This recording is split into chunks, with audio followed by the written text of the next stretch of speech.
Mummy ಅವರ interview ಒಂದು ನೋಡಿದ್ದೆ. ಅವಾಗ ಅವರು ಹೇಳಿದ್ರು ವೀಕೆಂಡ್ ವಿತ್ ರಮೇಶ್ ಕಾರ್ಯಕ್ರಮದಲ್ಲಿ ನಾನಾದ್ಮೇಲೆ ನನ್ನ ಮಗನ ಯಾರು ನೋಡ್ಕೊಳ್ತಾರೆ, ಅವ್ರು ಬರೀ ಕೆಲಸದಲ್ಲೇ ಇರ್ತಾರೆ ಯಾವಾಗಲೂ ಅಂತ. ಸೊ ಇವತ್ತು ಅವರ ಪರಿವಾರನ ಬೆಳೆದಿದೆ. ಒಂದು ಅದ್ಭುತವಾದ ಹುಡುಗಿ, ಒಂದು ಅದ್ಭುತವಾದ ಸೋನಲ್ ಮೊಂಟೇರಿಯೋ ಅವ್ರ ಪರಿವಾರಕ್ಕೆ ಸೇರಿದ್ದಾರೆ.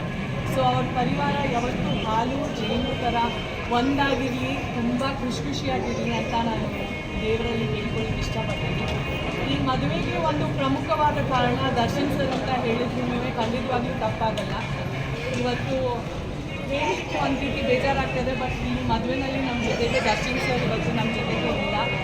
ಅವ್ರು ಎಲ್ಲೇ ಇದ್ದರೂ ಅವರ ಆಶೀರ್ವಾದ ಈ ಮದುವೆನಲ್ಲಿ ಇರಲಿ. ನನಗೆ ದರ್ಶನ್ ಸರ್ ಅಂದರೆ ನಮ್ಮ ಸ್ವಂತ ಕನ್ನಡ ಇಂಡಸ್ಟ್ರಿಯ ಒಂದು ತುಂಬ ಇಂಪಾರ್ಟೆಂಟ್ ಆದ ವ್ಯಕ್ತಿ ಥರ ನಾನು ಅವ್ರಿಗೆ ನೋಡ್ತೀನಿ.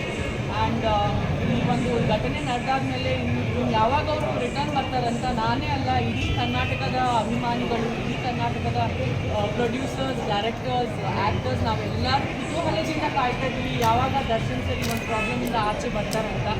ಅವ್ರ ಆರೋಗ್ಯ ತುಂಬಾ ಚೆನ್ನಾಗಿರಲಿ ಅಂತ ದೇವರಲ್ಲಿ ನಾವು ಪ್ರತಿದಿನ ಎಲ್ಲರೂ ಕೇಳ್ಕೊಳ್ತಾ ಇದ್ದೀವಿ. ಆ್ಯಂಡ್ ದರ್ಶನ್ ಸರಿ ಒಂದು ಪ್ರಾಬ್ಲಮಿಂದ ಬೇಗ ಹೊರಗೆ ಬರಬೇಕಂತಲೂ ಮನಸಾನೆ ನಾನು ದೇವರಲ್ಲಿ ಕೇಳ್ತಾ ಇದ್ದೀನಿ.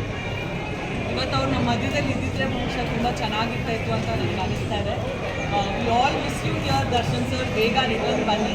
ಆ್ಯಂಡ್ ನೀವೆಲ್ಲೇ ಇದ್ದರೂ ನಿಮ್ಮ ಆರೋಗ್ಯ ಪ್ಲೀಸ್ ತುಂಬ ಚೆನ್ನಾಗಿ ನೋಡ್ಕೊಳ್ಳಿ. ಈ ಒಂದು ನ್ಯೂಸ್ ಆರ್ಟಿಕಲ್ ನೀವು ರೀಚ್ ಆಗಲಿ. ನಿಮ್ಮ ಆರೋಗ್ಯ, ನಿಮ್ಮ ಮಾನಸಿಕ ಆರೋಗ್ಯ, ದೈಹಿಕ ಆರೋಗ್ಯ ತುಂಬ ಚೆನ್ನಾಗಿ ನೋಡ್ಕೊಳ್ಳಿ ನೀವು. ಇದು ಒಂದು ಕೆಟ್ಟ ಸಮಯ, ಅದು ಪಾಸ್ ಆಗೋಗುತ್ತೆ ಅಂತ ನಾನು ಹೇಳಲಿಕ್ಕೆ ಇಷ್ಟಪಡ್ತೀನಿ. And thank you so much. Thank you so much.